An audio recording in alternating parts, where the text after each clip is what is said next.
Now, first of all, let me unequivocally state that we have a martial arts studio. We have Mile High Karate. We do not hit a child. Yes, and as a very matter of true. fact, I believe that right now, there's 24 countries around the world where it's actually illegal for even a parent to spank or strike the child. Right? There's 113 countries where it's prohibited as a punishment in school. So that's Oh, wow. that's pretty much a norm nowadays. I never got spanked in school. It was, even back in the 60s and 70s, that was already a taboo. Yes, yes. Which I think is a good thing, because I wouldn't trust that everybody that's an agent for the school system is necessarily has the best judgment. Okay? Now, but when we consider this, there's a couple of points actually about this. Mm-hmm. One is, and parents are a lot of times at odds. I think the question is really the wrong question. It shouldn't be, should I spank my child or should I not spank my child? Because what tends to happen, I think we had this problem in the 70s and 80s quite a bit, that we now have a generation of children who are not as disciplined. They are sometimes too spoiled in that respect. They can sometimes get away with stuff. Is that when timeout kind of was invented? That's, yes, but I'm sure timeout probably dates back much longer, but that's when it became very popular, right? In other words, people were looking for a milder form of disciplining their child. Yes. But see, the question really should be this. Is it or is it not okay to force your child to comply? Because there's, on one thing, there can be spanking that's being used as a means to achieve just that. You're forcing your child to comply. Especially with a young child. Or a child that talks back a lot, that is Sure. consistently fighting you, arguing with you. Sure, absolutely. Now, I'd be very cautious about responding with spanking in that situation, because it is an emotional situation now. Mm-hmm. And that is a bad time to spank a child, even if it is necessary, right? Mm-hmm. Or if it is something that you adopt as a philosophy for your parenting style.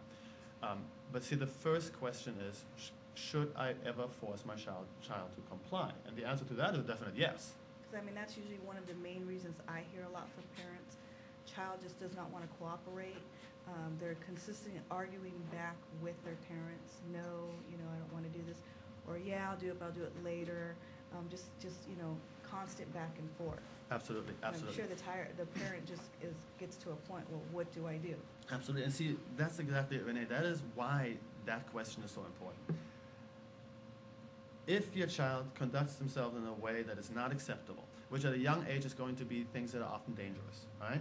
A child might run into the street. They might try to handle scissors that they're not old enough to be careful with, right? Mess with the stove or some Mess with the stove, play with fire, what have you, right? The ironing board, something like that.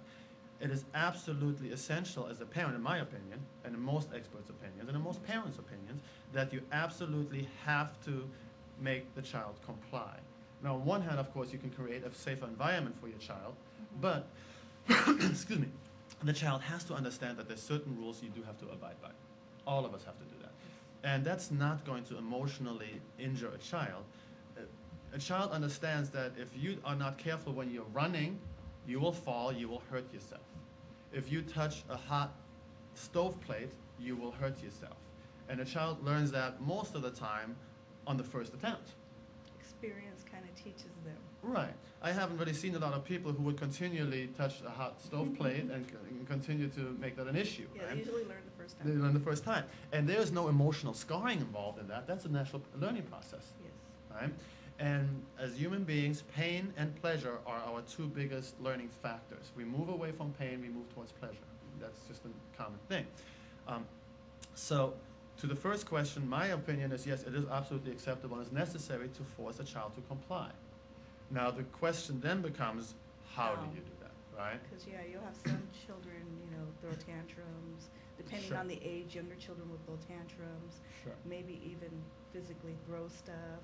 Sure. Try to maybe, hit their parent or, push them Absolutely. away. Absolutely. Well, I've talked to a parent just the other day, and this parent, the dad, shared with me that he has done some spanking with a child, but it happened maybe 2 or 3 times in the whole lifetime of the child. The child was now about 10, right? And that seems to me a very reasonable approach. In other words, what this parent did is they simply established who is in control. Yes. In other words, and that's, I think, a philosophy that a lot of parents will share that, well, when the child is young and they're trying to argue back with me, no, and they want to be the boss, so to speak, they want to be in charge, and then the parent will sometimes, you know, use spanking. Which is true with my case, our 3 kids very rarely got hit. They Right. learned at a young age. You know, it was spanking. It was more like with a paddle or something, but it was enough for them to learn. And it was when they were mainly younger, maybe 3 or 4 times at tops. Right, throughout the entire Through their- childhood, yes. right? So that for, excuse me, that for most people would be a pretty reasonable thing. And now, the thing is that you have to consider here too, though, is the age. Yes, age has a lot to do with If you're spanking your 15-year-old, that. That's just not going to work. that's not going to work well. And if you're winning, then you're going to have a 15-year-old who's going to have some serious problem in this world. Exactly. If you're losing, then you have the same problem. But now, what about a child that is too young to reason? A child that is too young to reason, And right? yes, sure. So in other words, you're trying to get your 3-year-old to not run into the street. Right? Well, there a slight, you know, swat on the behind, maybe on the leg, it can be very appropriate. And again, it is simply to establish the one single idea, and that is when I tell you to not do something, you need to mind me. You need to accept that. Now, that's good, but what about the parent that just refuses to do that and just wants to work with timeouts, taking things away? Is that just as effective? Usually, yes. Yes, as a matter of fact, I've been teaching karate for about 30 years now, right? I have always had the philosophy that it's really like the old saying that you catch more bees with honey than with vinegar, right? It is very easy to get a child motivated by being completely positive. In class, in karate class, for example, when we start the class, I look to whatever child is doing a really good job, whatever child is trying very hard and has a good attitude and is giving it 100%, and I will loudly, in front of everybody, praise that child. Because now that child will give me that behavior again. Plus, I'm, you know, in a better mood, right? Secondly, every other child is going to try to mimic this one, and the whole class starts, the atmosphere starts. I've seen many teachers that have been in a situation where they're trying to discipline one child after the other, and that tends to spiral out of control. Right? So it is okay to do a timeout. So bottom line, what would you tell the parents that are okay with giving their kids a swat once in a while, to the parents that will not do it and want to use maybe a timeout or another way? Sure. What's the bottom line for both of them to kind of use as a guideline, or, you know? For the parent that feels that it's okay to spank their child, I would say yes, but if you did it more than 3 times, I would reevaluate that. And I'm talking about 3 times in the first 10 years of the childhood. Okay. Right? If the child is 8 years old and you're spanking him once a month, I would definitely reevaluate that. Something is going wrong. Okay. Okay.